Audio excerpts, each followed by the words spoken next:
সহজ লেসনে তোমাদের সকলকে স্বাগত। আজকে আমরা সপ্তম শ্রেণীর দ্বিতীয় পর্যায়ক্রমিক মূল্যায়ন 2024 সালের গণিত বিষয়ের একটি প্রশ্নপত্রের সম্পূর্ণ উত্তর সহ আলোচনা করব। তো চলো এই ভিডিওতে আমরা ক্লাস 7 এর সেকেন্ড ইউনিট টেস্ট 2024 গণিত বা ম্যাথামেটিক্স সাবজেক্টের এই প্রশ্নপত্রের উত্তরগুলো দেখে নিই। এই সমস্ত প্রশ্নোত্তরের পিডিএফ ফাইলগুলো আমাদের সহজ লেসন অ্যাপের মধ্যে দেওয়া থাকবে। দেখো 1 নম্বর দাগে যে কোনো 4টি প্রশ্নের উত্তর লিখতে বলা হচ্ছে। প্রশ্নের মান 1 নম্বর করে, ঠিক আছে। 1 × 4 = 4। নাম্বার এতে দেওয়া আছে x + 5 এর whole square = x² + 10x + k হলে k এর মান কত। তো প্রথমে এই সম্পূর্ণ অংশটা লিখতে হবে আমাদের, সেটা আমরা লিখলাম, ঠিক আছে। এবার x + 5 এর হোল স্কয়ার, এটাকে a + b হোল স্কয়ার সেই ফর্মুলা লিখবো, ঠিক আছে। x² + 2x * 5 হবে প্লাস 5 এর হোল স্কয়ার সমান এখানে আমরা লিখলাম, পরের যে অংশটা দেওয়া আছে সেটা আমরা লিখলাম, ঠিক আছে। দেখো এরপর x² + 10x এটা গুণ করে দিলাম, 5 × 10 হয় প্লাস 5 × 25 হয় সমান x² + 10x + k। এবার ডান দিকে বাম দিকে x² ax² আর 10x আর এই 10x, ঠিক আছে। কেটে যাচ্ছে, থাকছে কি 25 = k, অর্থাৎ k = 25, অর্থাৎ k এর মান হচ্ছে আমাদের কত, 25 হবে।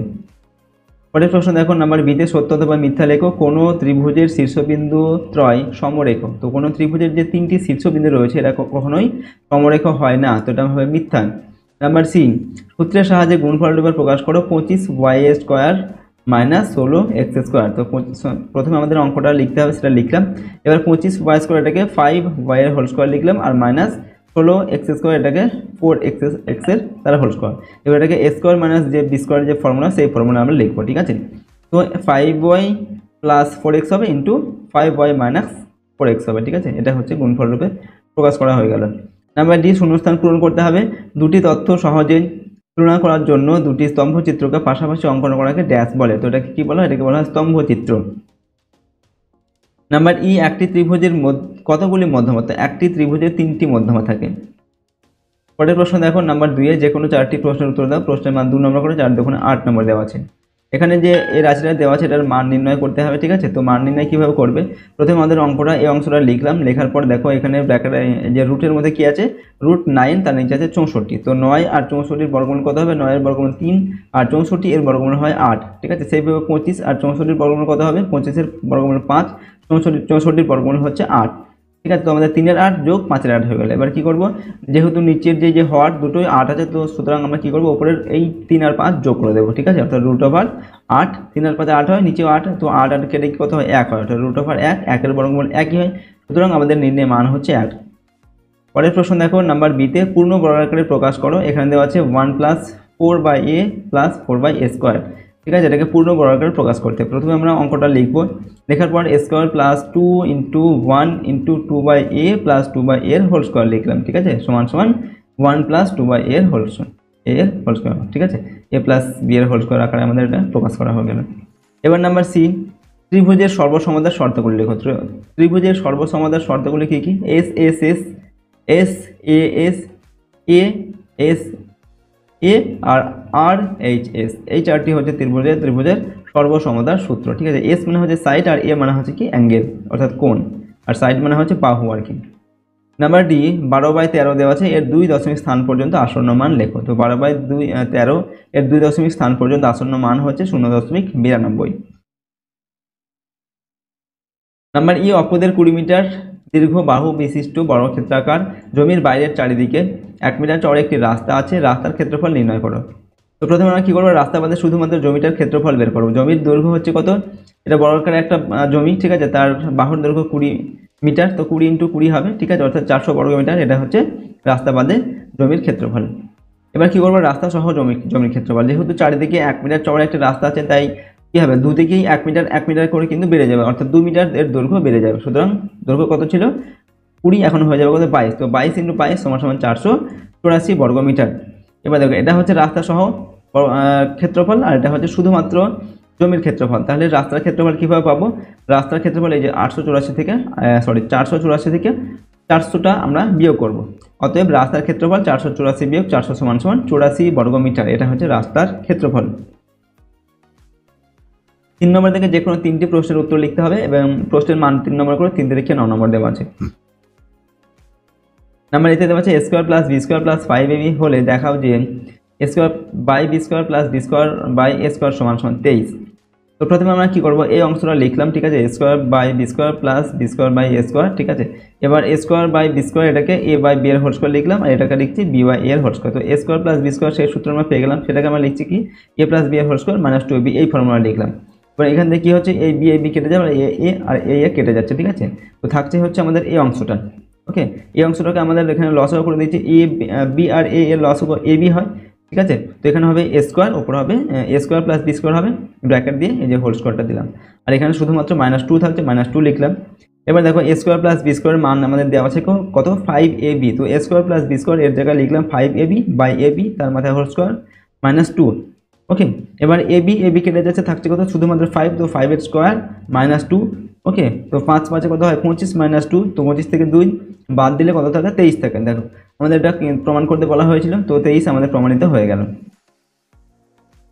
এবার হচ্ছে নাম্বার বি, 250 মিটার লম্বা একটি সেতু অতিক্রম করতে 150 মিটার লম্বা একটি ট্রেনে 30 সেকেন্ড সময় লাগলো।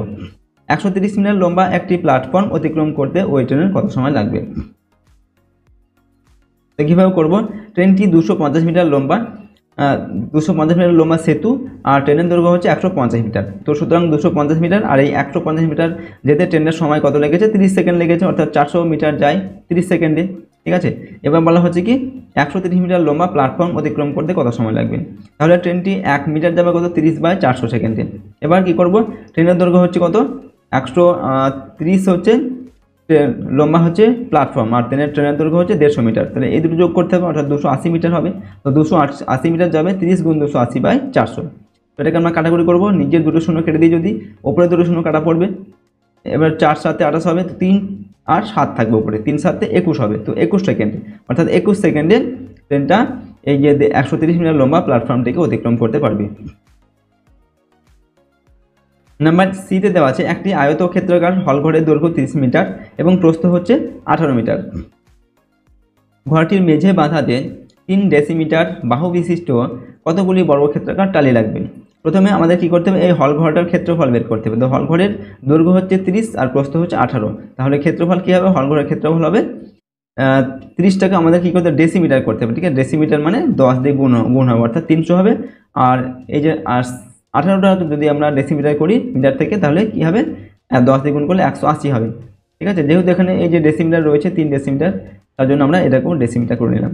তো কত হবে, 54,000 বর্গ ডেসিমিটার, সেটা হচ্ছে হলঘরটার ক্ষেত্রফল। এবার 3 ডেসিমিটার বর্গ বাহু বিশিষ্ট টালি দিয়ে আমাদের এটাকে বাঁধাতে হবে আর কি, ঠিক আছে, টালি দিতে হবে। তো প্রতিটি টালির ক্ষেত্রফল কী হবে, 3 × 3 3 = 9 বর্গ ডেসিমিটার। এবার কতগুলো টালি লাগবে, তাহলে মোট টালি লাগবে এই 54,000 ভাগ 9, ঠিক আছে। 6 9 54, তার পাশে 3 0, অর্থাৎ 6000টি টালির প্রয়োজন হবে, ঠিক আছে। নাম্বার ডি, √3 এর বর্গমূল নির্ণয় করতে হবে, ঠিক আছে। 3 দশমিক স্থান পর্যন্ত করতে হবে আর কি। তো √3 এর বর্গমূল হচ্ছে, দেখো এটার বর্গমূল তৈরি করার পদ্ধতি এখানে কিন্তু রয়েছে, তোমরা এটা দেখে নাও। আর √3 এর যে বর্গমূল আমাদের হবে সেটা হচ্ছে 1.732, 3 দশমিক স্থান পর্যন্ত যেহেতু করতে বলা হয়েছে সেহেতু 1.732, এই যে 1.732 এটা আমাদের নির্ণয় করেছি, ঠিক আছে। তো 3 এর √3 এর বর্গমূল হবে 1.732। পরের প্রশ্ন দেখি, চলো 4 নম্বর দেখে যে কোনো একটি প্রশ্নের উত্তর লিখতে বলা হচ্ছে, প্রশ্নের মান 4 নম্বর দেওয়া আছে। নাম্বার এতে এবিসি একটি ত্রিভুজ আঁকো, যার এবি সমান 6 সেমি, বিসি সমান 5.5 সেমি, আর এসি সমান 7 সেন্টিমিটার। তো কীভাবে করতে হবে, প্রথমে তোমরা কী করবে, এই 6 সেমি, 5.5 সেমি আর 7 সেন্টিমিটার তিনটি বাহু আগে প্রথমে তোমরা স্কেলের সাহায্যে এঁকে নেবে, ঠিক আছে। তারপর এরকম একটা বড় বাহু আঁকবে, আঁকার পর প্রথমে তোমরা কী করবে, এখানে দেখো এই 6 সেন্টিমিটার প্রথমে দেওয়া আছে, তো 6 সেন্টিমিটার বাহুটা প্রথমে কম্পাসের সাহায্যে এখানে কেটে নেবে, ঠিক আছে। এরপর বিসি হচ্ছে 5.5 সেন্টিমিটার, এই বিসিটা হচ্ছে এখান থেকে এদিকে এটা চাপ কাটবে 5.5 সেন্টিমিটার নিয়ে, আর এসি হচ্ছে 7 সেন্টিমিটার, তো 7 সেন্টিমিটার দৈর্ঘ্যের মাপটা নিয়ে তোমরা এখানে কাটবে। তাহলে এই বাহু আর এই বাহু তোমরা কী করবে, যোগ করে দেবে, তাহলে দেখো এ বি সি এরকম একটা ত্রিভুজ হয়ে যাবে, যার এবি হবে 6 সেন্টিমিটার, বিসি 5.5 আর এসি হবে 7 সেন্টিমিটার। এরকম করে এটা তোমরা তো আঁকবে, ঠিক আছে। নাম্বার বিতে দেখো ডিইএফ একটি ত্রিভুজ আঁকো, যার ইএফ হচ্ছে 6.5 সেন্টিমিটার, আর কোণ ডিইএফ এটা হচ্ছে 60 ডিগ্রি, ঠিক আছে, এবং কোণ ডিএফই এটার মান হচ্ছে 30 ডিগ্রি। ওকে, এটার ক্ষেত্রে তোমরা কী করবে, প্রথমে হচ্ছে 6.5 সেন্টিমিটার একটি বাহু আঁকবে, যার দৈর্ঘ্য যেটা হচ্ছে ইএফ বাহু, ঠিক আছে।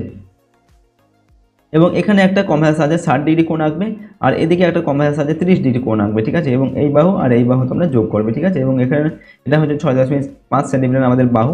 এবার নাম দেবে, এটা হচ্ছে ই, এটা হচ্ছে এ, এটা হচ্ছে ডি, এটা হচ্ছে ই, এটা এফ, ঠিক আছে। তো ডি ই এফ হয়ে গেল আমাদের ত্রিভুজ, যার ই এফ হচ্ছে 6.5 সেন্টিমিটার।